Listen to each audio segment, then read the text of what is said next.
Hello everyone, welcome to my eco classes. I am Divyanshu Sharma.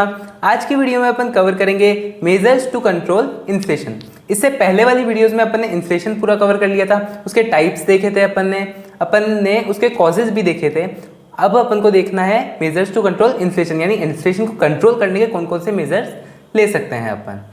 अगर आपने वो वाली वीडियोस नहीं देखी हो तो आप आई कार्ड पे जाके चेकआउट कर लेना। तो स्टार्ट करते हैं आज की वीडियो को।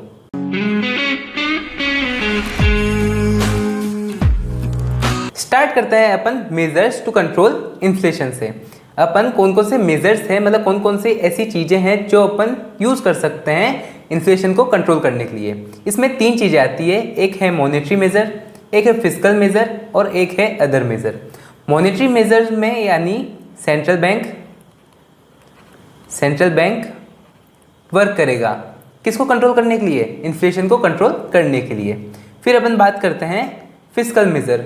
फिस्कल मेजर में आती है गवर्नमेंट वर्क करेगी इन्फ्लेशन को कंट्रोल करने के लिए। और अदर मेजर्स में तो यानी अदर चीज़ें जो भी इन्फ्लेशन को कंट्रोल कर सकेगी, ऐसी चीज़ें अपन देखते हैं। स्टार्ट करेंगे अपन मॉनेटरी मेजर से, यानी सेंट्रल बैंक क्या क्या काम करेगी इन्फ्लेशन को कंट्रोल करने के लिए। स्टार्ट करते हैं अपन मॉनेटरी मेजर में क्रेडिट कंट्रोल से, यानी जो क्रेडिट क्रिएशन कमर्शियल बैंक करती है उसको कौन कंट्रोल कर रहा है, आरबीआई करता है। और आरबीआई उसको कंट्रोल करके कैसे इन्फ्लेशन कम कर सकता है वो अपन को देखना है। सबसे पहले अपन बात करते हैं राइज बैंक रेट।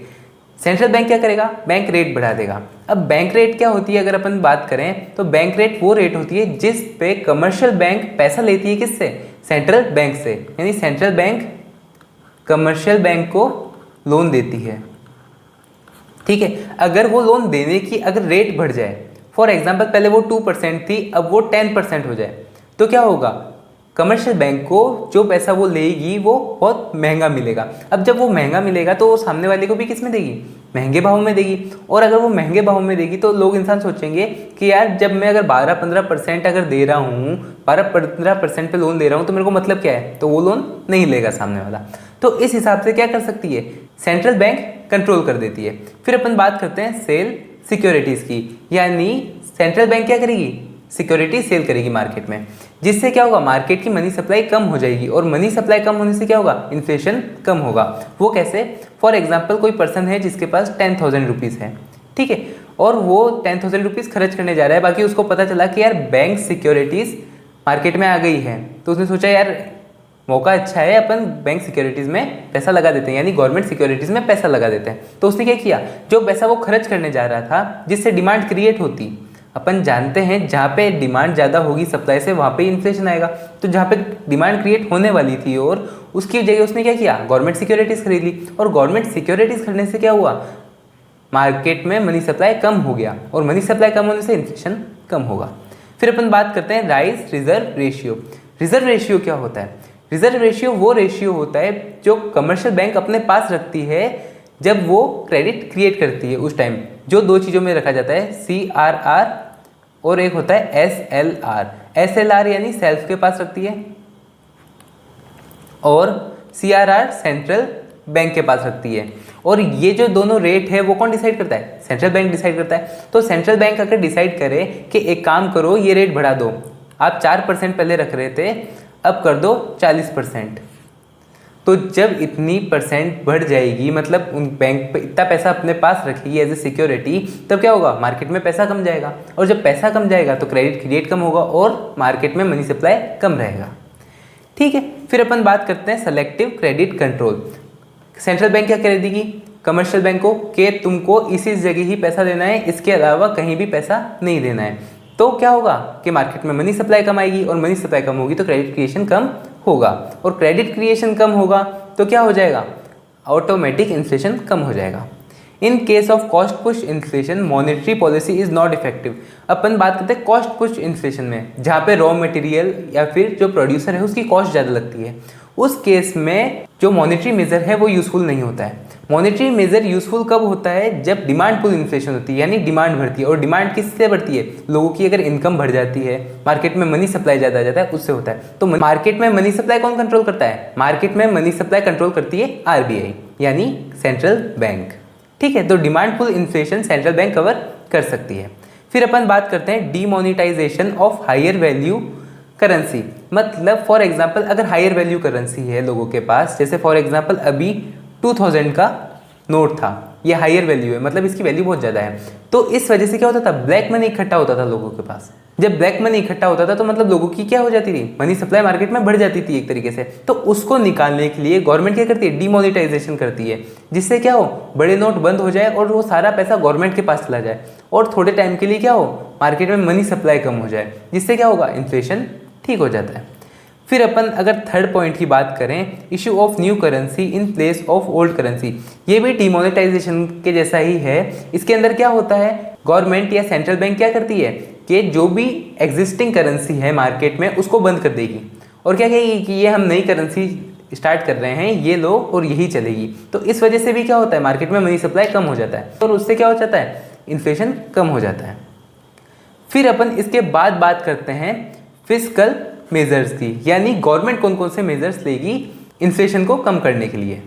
सबसे पहला पॉइंट है इसके अंदर, reduction in unnecessary expenditure of government, यानी गवर्नमेंट अगर अननेसेसरी एक्सपेंडिचर कर रही है, यानी किसी को कोई चीज़ दे रही है, कोई फ्री सब्सिडीज बांट रही है, कुछ फ्री में बहुत सारी चीज़ें चला रही है, तो उसको क्या करेगी, कम करेगी, पूरा बंद नहीं करेगी, बाकी उसमें जो अननेसेसरी एक्सपेंडिचर हो रहा है उसको क्या करेगी, कम करेगी, जिससे क्या होगा, मार्केट में मनी सप्लाई कम होगा, मनी सप्लाई कम होगा तो इन्फ्लेशन कम हो जाएगा।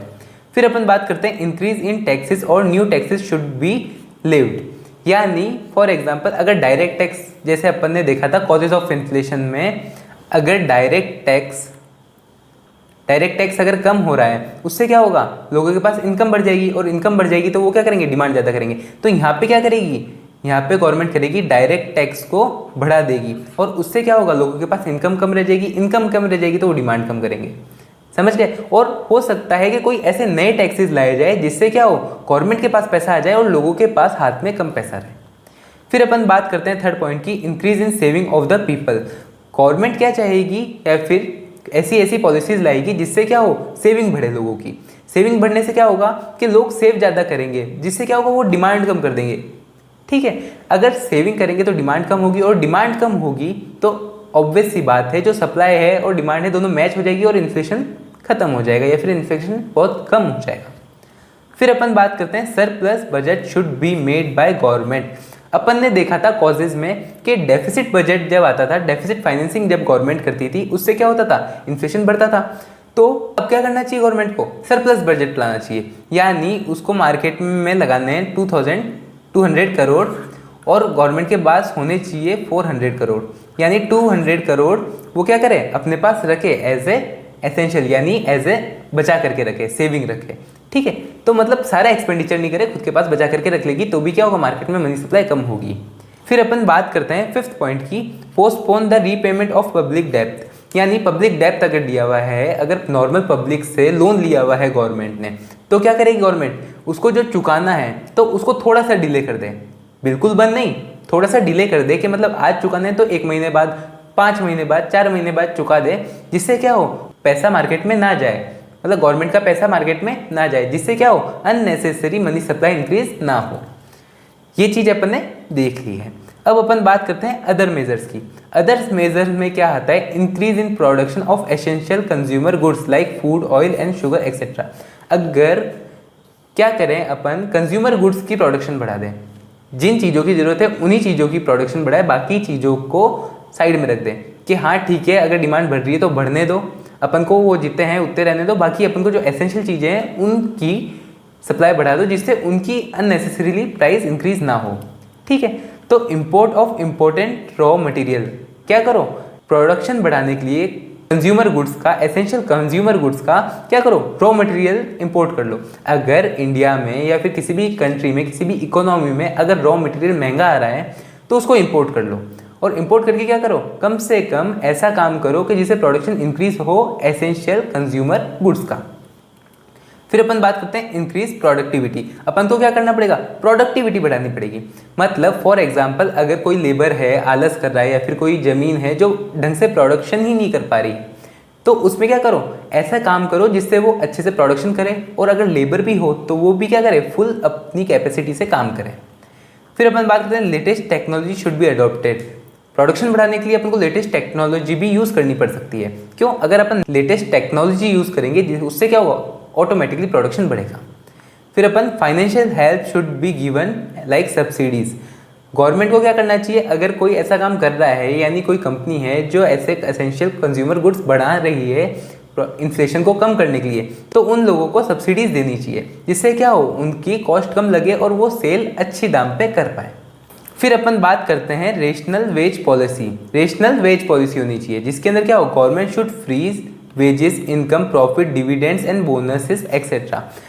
गवर्नमेंट क्या करना चाहिए, गवर्नमेंट को रेशनल वेज पॉलिसी लानी चाहिए, जिससे क्या हो, थोड़े टाइम के लिए गवर्नमेंट क्या करें, चीज़ों को फ्रीज कर दे। जैसे वेजेस अगर किसी को देने हैं उसको थोड़े टाइम के लिए बंद कर दे, किसी को प्रॉफिट देने हैं, डिविडेंड देना है, या फिर वही रीपेमेंट ऑफ लोन करना है, किसी को इनकम देनी है, तो वो क्या करे, थोड़े टाइम के लिए स्किप कर दे, यानी 1 महीना 1.5 महीना ऐसे टाइम के लिए रोक दे, जिससे क्या हो, मार्केट में एकदम से मनी सप्लाई कम हो जाएगी।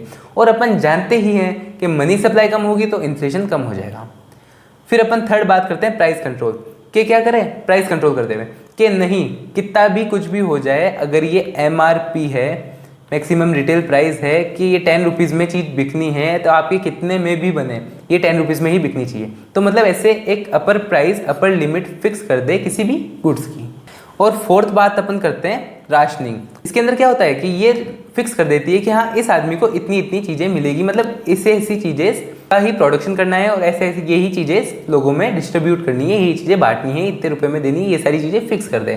ठीक है, provide essential consumer goods to everyone, मतलब हर एक कंज्यूमर गुड्स प्रोवाइड करवा देने चाहिए। ठीक है, तो ये चीज़ें होती है जो इन्फ्लेशन को कंट्रोल कर सकती है। कौन कौन सी देखी, फिस्कल देखा, फिर अपन ने क्या देखा, मॉनेटरी देखा, और अपन ने अदर मेजर्स देखे। इसके अंदर सारी चीज़ें अपन ने कवर कर ली है। तो अगर आपको ये वीडियो अच्छी लगी हो, समझ में आई हो, तो वीडियो को लाइक कर देना, चैनल को सब्सक्राइब कर देना। कोई भी डाउट हो, क्वेश्चन हो, तो आप कमेंट बॉक्स में इजीली पूछ सकते हैं। अपन मिलेंगे नेक्स्ट वीडियो में। Thanks for watching.